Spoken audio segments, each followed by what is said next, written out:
Hello everybody, welcome back to Daniel's DIY channel. Today I'm going to show you how to make some delicious refried beans in your Instant Pot. I'm using pinto beans. They're cheap, delicious. I'm going to show you what seasonings to use and how long to cook them. Hope you enjoy. Let's get started. We're going to start out with some bacon grease. I'm using 3 tablespoons. We're going to let that melt. So once that is melted, we're going to add in 1 onion.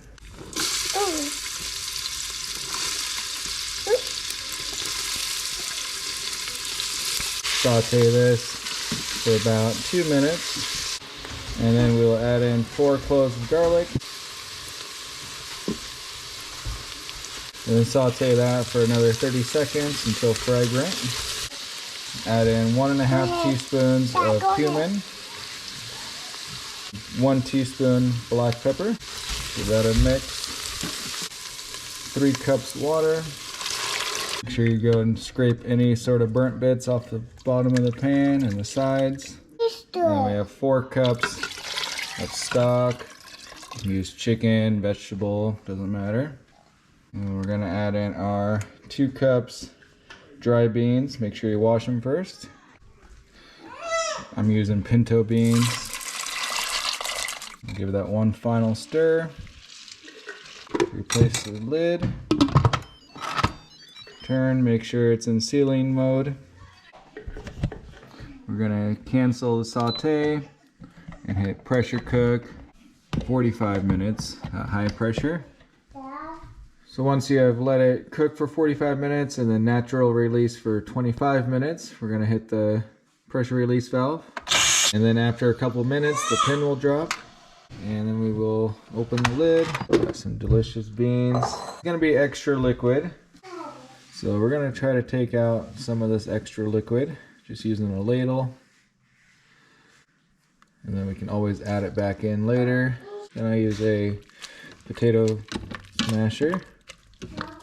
You can also use a immersion blender if you want them more smooth. I'm just going to mash them until you get your desired consistency. And just like that, you got some delicious refried beans. And got all this extra broth left over. You can use it for lots of different things that require a broth. What I like to do is I save this and I will use it for next time. I'll just replace the water with this broth here. So it gives a little more flavor. And always remember they will thicken up as they cool. So make sure you don't make them too thick. You can always add in more liquid. This is about the consistency I like them. You will notice if you freeze them that they will be thicker when you thaw them out. So what I like to do is add a little bit of extra broth to whatever batches that I'm freezing. That way when they thaw, they're still the correct consistency that you want them. Now for the taste test.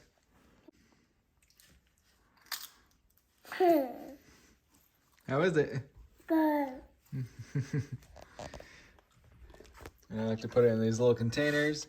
As you can see, I already put a little bit of the broth on top, and then I'll just wait for those to cool, and then I'll put them in the freezer and thaw them out whenever we need beans. But yeah, hope you enjoyed the video. If you do, give it a thumbs up, and go ahead and subscribe to the channel. We'll catch you next time. Keep on doing it yourself.